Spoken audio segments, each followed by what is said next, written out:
Hey guys, welcome back to our study of the New Deal.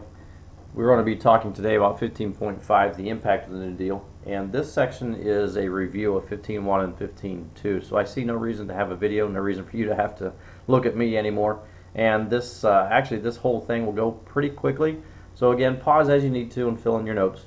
Okay, so let's begin.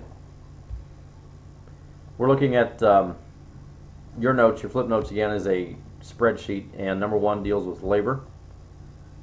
And we're looking at the new deals, the laws and agencies that were created during the New Deal, and then the effects of those laws and agencies, and I will probably mention as we go along if they are still in existence. And again, pause as you need to.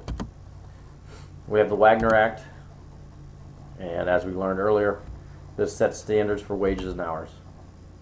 Fair Labor Standards Act banned child labor. The National Labor Relations Board gave the rights to collectively bargain, and again, this is the one where employees could join a union and let that union fight for them, and then also, if the union was not working as the employee thought they should, the employee had the right to fire their union, leave the union, and find a replacement. You can see National Labor Relations Board does those two things, the government mediation of labor disputes. Hopefully the idea there was to end any kind of strikes and then violence that resulted from those strikes.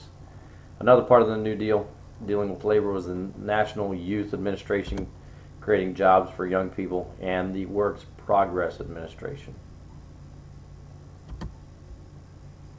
Not to be confused with the Public Works Administration. Alright, number two, agriculture and rural life. What New Deal agencies or laws were created for farmers, and then what effects took place or what effects resulted from those New Deals. I'm going to show you everything and then talk very quickly about them.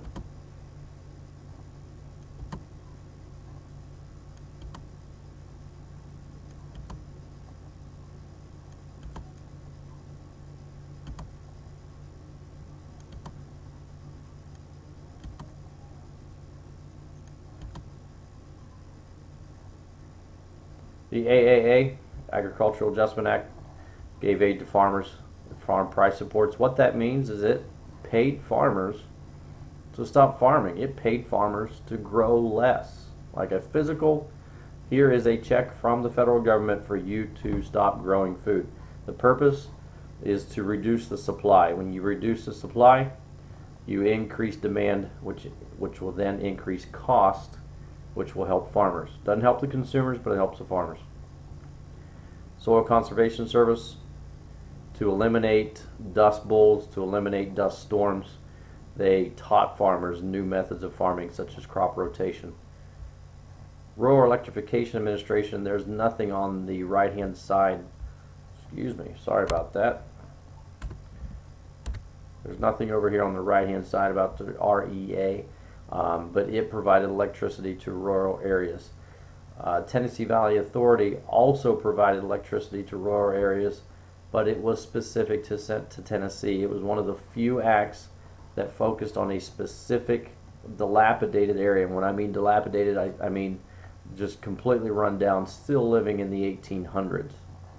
And then the Resettlement Administration, this helps migrant workers and migrant farmers. Number three, banking and finance.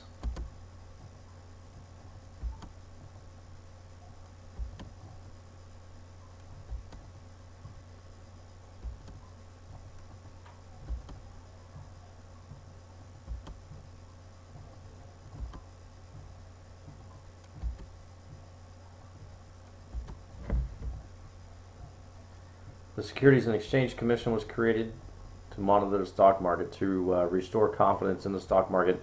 The people needed to know that somebody was watching out to make sure that this insider trading, that this market failure was not going to happen again. The Glass-Steagall placed some enforcement on banking and created the FDIC, which is still in existence today. Today you're guaranteed up to, your deposits are guaranteed up to $250,000. And we've talked about that before. So if something were to happen to your bank, you'd be getting your basically your entire deposit back, it's insured. The FDIC, again, it's an insurance on banking accounts. Emergency Banking Relief Act helped close weak banks and then reopen those strong banks. And then the Federal Securities Act created the SEC, the Securities and Exchange Commission, and it ensures complete transparency on stocks and companies and how well they are doing in the market. Number 4 deals with social welfare, direct relief to the needy.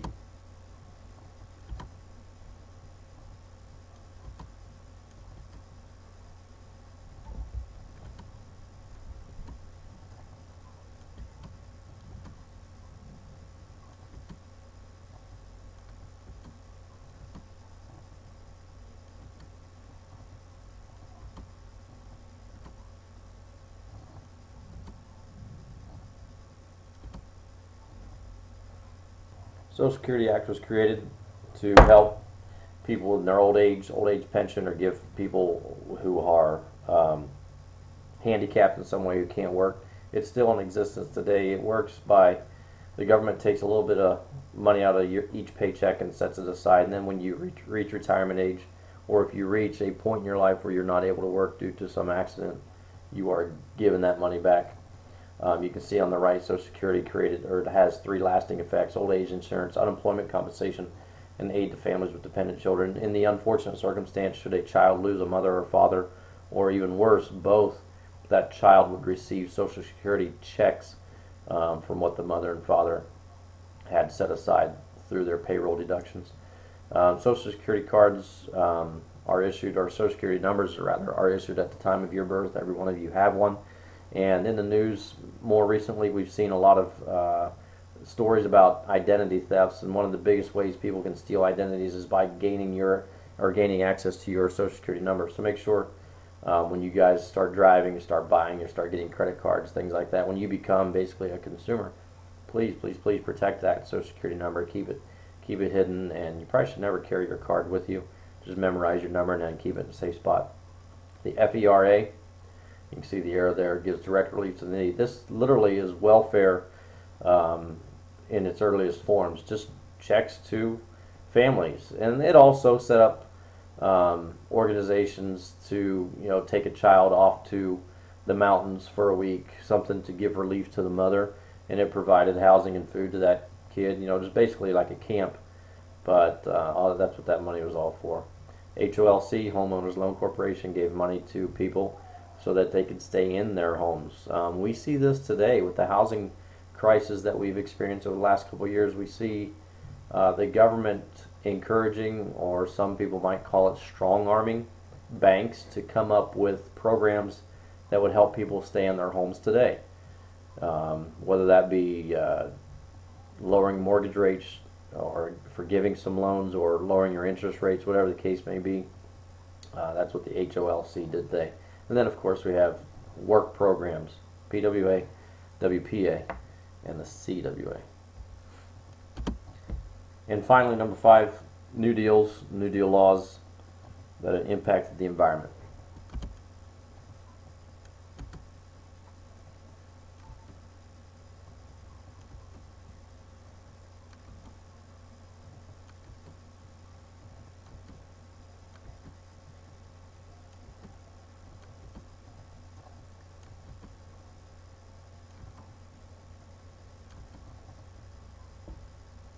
The 3 C's, Civilian Conservation Corps, also known as the tree farmers, protecting natural resources. They were most known for going into natural parks, clearing out dead brush and trees, and making the park accessible to families, making it a welcoming place, planting millions of trees across the United States. Soil Conservation Service, we mentioned before, it impacted the environment by helping farmers with their crops, preventing floods, teaching them how to use the land better.